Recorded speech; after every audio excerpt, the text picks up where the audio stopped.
You better shut your white mouth. I'm not kidding you. I know some of you was raised in the deep South and you was raised by prejudiced people and bigoted people. You better get that out of your system. You better get it out of your system. It'll cause you to suffer right along with those masters. It'll cause you to suffer right along with them. These are God's people. And I know that there's wicked in white races and wicked in black races and all that. I'm not justifying none of that stuff. I'm just saying God knows what happened to the black race. He knows how they wound up over here, and God is going to reimburse the black people for all their trouble and all their labor. You watch what I tell you. Watch what I tell you. I think white people are so triggered by black joy because they have zero control over it. And white people are all about control. And anything they don't get to control and manage and dictate freaks them the hell out. They don't get to be the leader. So white folks, why don't we want to know black history? Are we afraid? Are the powers to be afraid that if we really learned to appreciate the history of black culture in this country, we would see an example of love, an example of excellence, and an example of humanity that we could actually learn from, that we would benefit from, because we don't have enough of that in our culture. Is that what we're afraid of? Are we afraid of losing our positioning in a culture that's more so about winning and positioning than about life and enjoying life? And that's the concern with missing out on Black History Month. Race for What, thanks to the idea of Maker Taylor, is interested in also seeing February as Black Future February. But we have to understand that history. We have to understand why we should appreciate these people that have done nothing to harm us, no matter how much harm we have done to them, and how we can learn from them how to be the best version of ourselves. So while this world is crumbling around us as white people are scrambling around during this time trying to figure out what should I stand for, how about stand back, learn some Black history, and appreciate and invest in Black future for February. Thank you. Race for What? The palm-colored people are raged that they can't bully black people anymore. The days of spitting on us, the days of silencing and degrading us without consequence, those days are dead. And the louder their rage gets, the clearer it becomes. And it's not about power, it's all about tantrum. And right now, white supremacy is realizing that its grip is slipping. And what if we strip all the excuses, all the fake victim tears? What will be left with is a tantrum from people who can't stand that black people can't bow down to them. And this is where their rage begins. So guys, welcome back to Afrojudy. Let's dive in straight to the episode. Kindly give the video a thumbs up and also subscribe if you're coming across this channel for the very first time. Corporate culture is white supremacy culture, and the 10th characteristic of white supremacy culture is fear of open conflict. Fear of open conflict has burned so many careers, it is not even funny. This is the most corporate thing I've ever heard. If you are harmed at your job, there is an unwritten expectation that you are just supposed to shut up and take it. This is what it looks like in practice, and this is from dismantlingracism.org. It says people in power are scared of expressed conflict and try to ignore it or run from it. And notice it's saying people in power, so the people that actually can do something about the conflict. When someone raises an issue that causes discomfort, the response is to blame the person for raising the issue rather than to look at the issue that is actually causing the problem. This is what is ruining so many people's careers, a characteristic of white supremacy, that fear of open conflict. There are so many people that have been relentlessly bullied, antagonized, and attacked in the workplace, and when they bring the issue up, they are seen as the problem. This is what makes these environments so insufferable. The people in power refuse to take any responsibility for the team dynamics. And in fact, they willfully ignore the problems in the organization and call it leadership. In my opinion, this is a nightmare for neurodivergent people for so many reasons. First, your justice sensitivity alarm is going to get fried in an environment like this. There are so many injustices happening all around you, and you are not going to just be able to look the other way. The other reason is that you're going to be seen as different. You just fundamentally stand out as different in an environment like this. And if something happens to you, you're not going to just take it. You're going to want to fight. And even if it's justified, it's not going to matter, because you standing up for yourself, you advocating for yourself is going to be seen as what the problem is, not the harm that's being caused to you. They want you just, once again, to shut up and take it. So why is this happening? It's happening because one of the tenets of white supremacy is that fear of open conflict, because people believe that you're supposed to be polite, you're supposed to be good. And if you're not doing that, you're a problem, even if something bad is happening to you. That means they see raising issues as being impolite, as being rude, as being something that you're not supposed to be doing, no matter what it's about. That means that they only care about optics. They do not care about integrity. When it comes to conflict, they will happily bury it, then address it or fix it, no matter how detrimental it is to the organization. So often, the people that are getting fired are not the people that are actually causing the problems, but the ones that are pointing it out. Here are the antidotes from dismantlingracism.org. It says, role play ways to handle conflict before conflict happens. So actually invest in the idea of conflict resolution instead of just running and burying your head in the sand. Distinguish between being polite and raising hard issues. Don't require those who raise hard issues to raise them in an acceptable way, especially if you're using the ways in which issues are being raised as an excuse to not address those issues, which makes sense. Once a conflict is resolved, take the opportunity to revisit it and see how it might have been handled differently. So I don't know, like learn from the things that happen that go wrong in the organization and actually get better, because otherwise it's just a Groundhog Day over and over and over again. You're just really reliving the same bullshit every single day where people pretend like all the toxic shit that's happening is not happening. If the company that you are working for is just blindly following the rules of white supremacy and they don't seem like they even notice that it's happening, then they are not going to change. They have no reason to change. They don't even see that they have a problem. So that means you are going to continue to suffer. If you're not in a position of power at this company, then you are, again, I'm going to say it again, at the mercy of it. So that means that sometimes your best option to not participate in white supremacy is to walk away. If you're a neurodivergent woman and you're sick of corporate and you're ready to build something on your own, but you don't know where to begin, I've opened a community. We have 7 members so far, including myself, and we are working through together how to get out of corporate. We'd love to have you. We need to do this together because this system is designed to keep us trapped in our shitty 9-to-5s. White people, come to the front. When you see a video of someone of another race saying anything that could be taken by white people as like offensive or like othering or just like shitting on white people, basically, your anger in that moment is not directed towards that person speaking or any other group. It's your own. It's your own. Like, you should be upset with your own group, with other white people, and the decades, generations, hundreds of years that white people have made it miserable for other groups, and that's why they have the opinions that they do now. Your anger should be towards other white people because they're not doing enough to make people in other groups feel comfortable, supported, and safe, and feel like white people are not a risk and they're not a threat.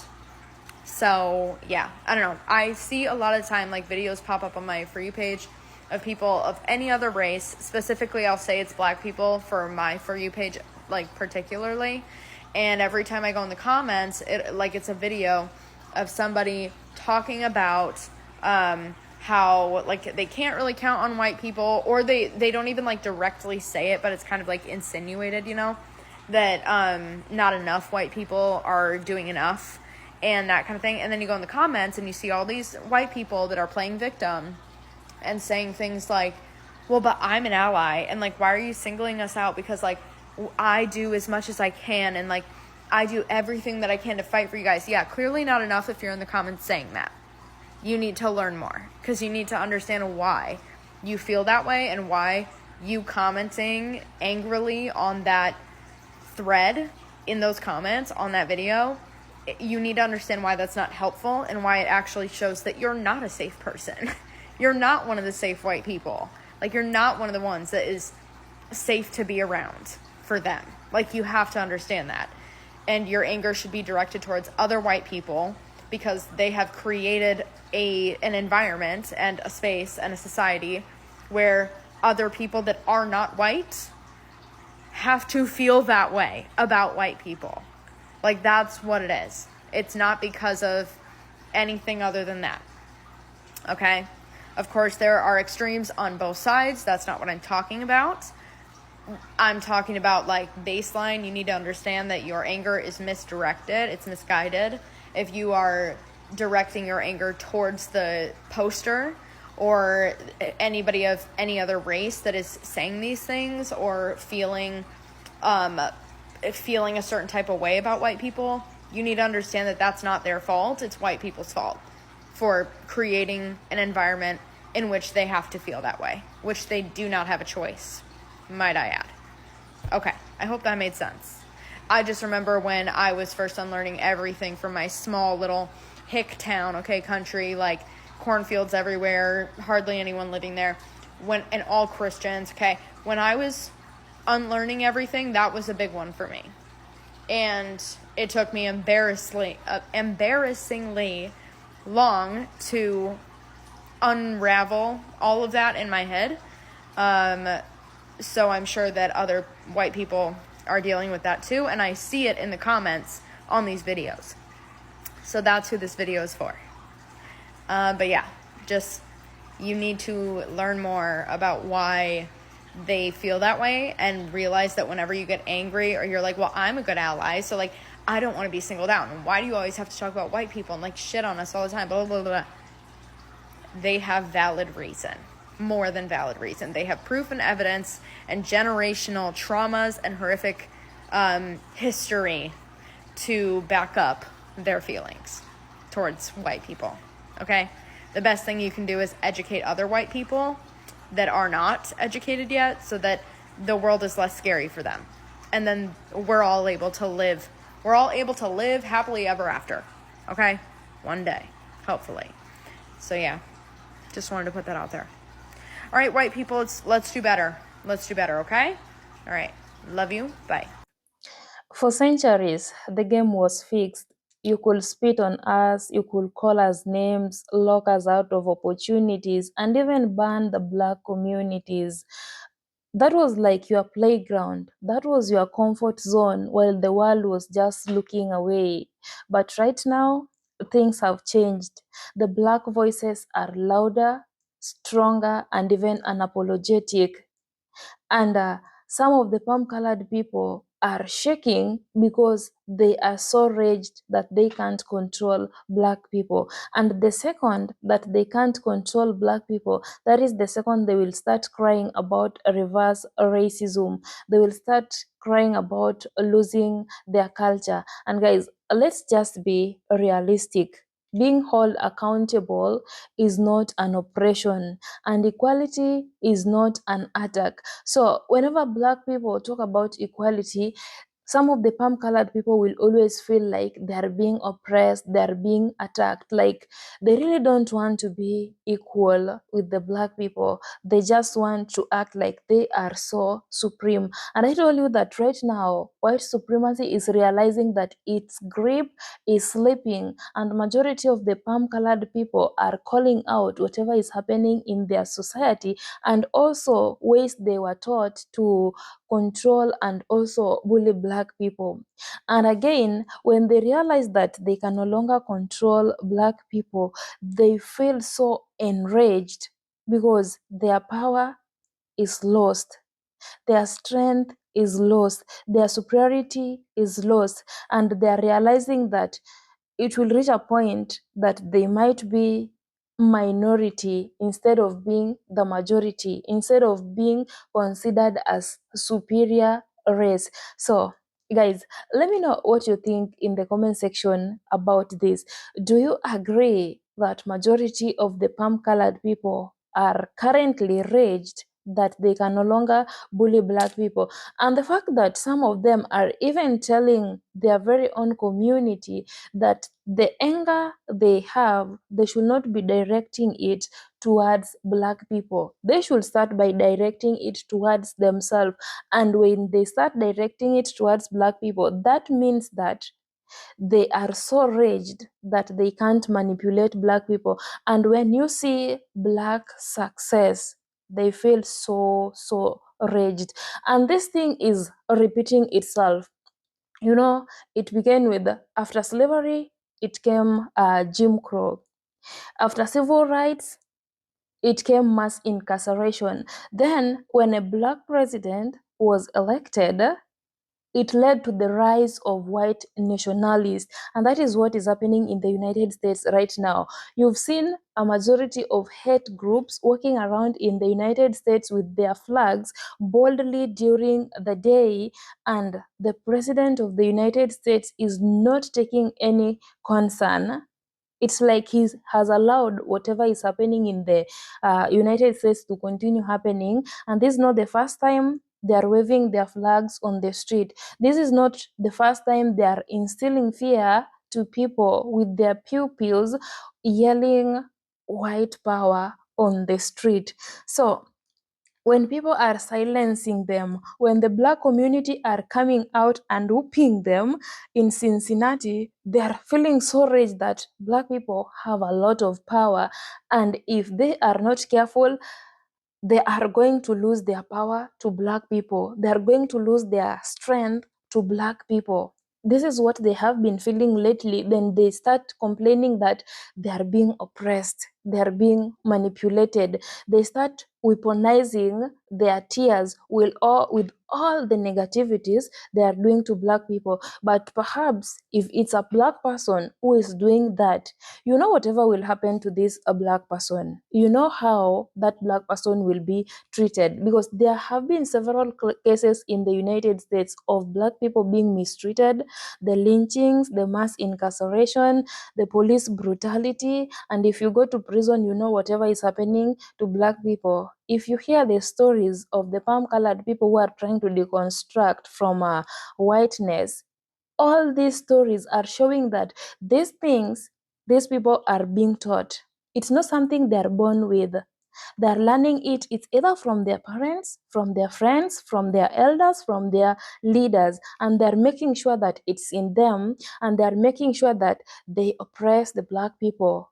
And in case they get triggered, they feel triggered, that is the point they'll start showing their rage louder. And the louder it gets, these people will start throwing a tantrum to be seen as the oppressed group in the society. Anyway, let me know what you think in the comment section about this. Do you agree that white supremacy still exists, racism still exists, and slavery didn't end? Because you saw whatever the orange man said. He was trying to throw tantrum because of the black museum. He was even referring to the museum as woke. They want to erase the black history so bad. They just want the education system in the United States to be whitewashed. They don't want to teach people about whatever black folks have been going through for generation and generation. They just want people to forget about how black people have been oppressed in the United States. They want to make black people feel less fortunate in the society, which is not good. All these things are still happening in the United States. Black people are still being discriminated. They are still being racially profiled. They are still being lynched. They are still facing the police brutality in the United States, and it's getting worse each and every day. That's why I was telling you that these things are repeating themselves. Like from slavery, it came Jim Crow. Because if it could have ended, there couldn't be the civil rights, there couldn't have been the mass incarceration. if it was to end during the times of slavery, that is the point all these things could have ended and people could have been treated equally. But immediately these people saw that a black person was elected as a president in the United States, they started complaining that no, this man is going to oppress us, this man is going to do bad things to us. And it led to the rise of the white nationalists in the United States. So let's keep the conversation going, and also let's learn from each other in the comment section below. Let me know what you think, and I'm your presenter, Judy. Until next time, peace and love.